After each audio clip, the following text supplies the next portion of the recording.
家好啊！歡迎大家又嚟到故事屋 Story House 聽我哋講故事。我係欣姐姐，我係 Linda 姐姐，我係 David 哥哥。好啦，咁咧喺我哋講今日嘅故事之前咧，希望大家可以咧先訂閱咗我哋嘅 YouTube Channel 啦，同埋 like 咗我哋呢個故事先。好啦，今次呢段片咧，我哋想同大家介紹一下殘疾人奧林匹克運動會，簡稱殘奧。殘奧係一項為身心障礙者而舉辦嘅大型體育賽事。咁我哋而家咧就講下點解會有殘奧啦。喺經歷咗第一次同埋第二次嘅世界大戰之後，全世界都有好多人變咗傷殘人士。喺第一次嘅世界大戰結束之後，為咗幫助呢啲傷殘人士康復得好啲，佢哋咧就慢慢開始接受體能訓練，喺運動入面幫助佢哋康復啦，同埋恢復佢哋嘅自信嘅。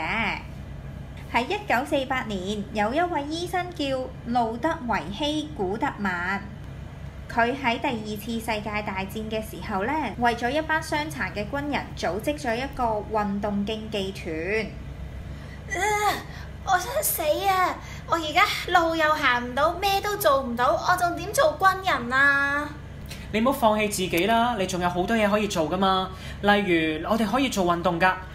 我都冇咗隻腳啦，喐都喐唔到啦，行都成問題，仲點樣做運動啊？你個身體其實仍然好壯健，只要你多啲訓練嘅話，你他日必定會成為一個好出色嘅運動員噶。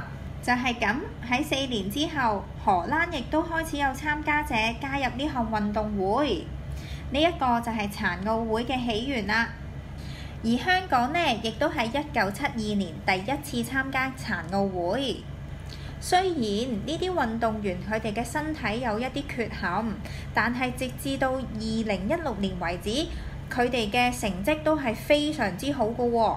香港代表團呢，一共攞到40面金牌、37面銀牌同埋49面銅牌嘅喎。而第一面嘅金牌呢，就係喺1984年嘅女子4x400米嘅接力賽嗰度攞到嘅喎。喺殘奧會入面，香港嘅代表團邊一個人可以攞到最多嘅金牌呢？就係余翠怡啦，憑住參加輪椅劍擊，去到2016年為止，一共出戰咗4屆殘奧，佢一共拎到7面金牌，非常之厲害啊！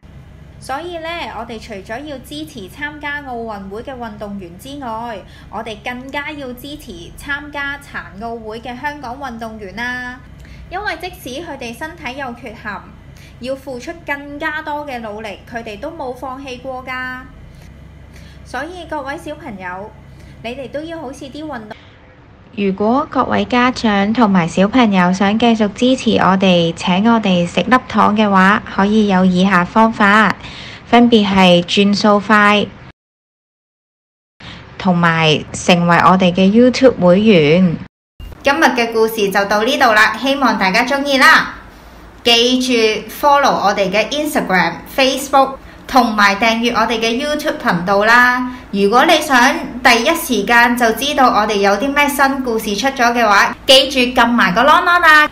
拜拜。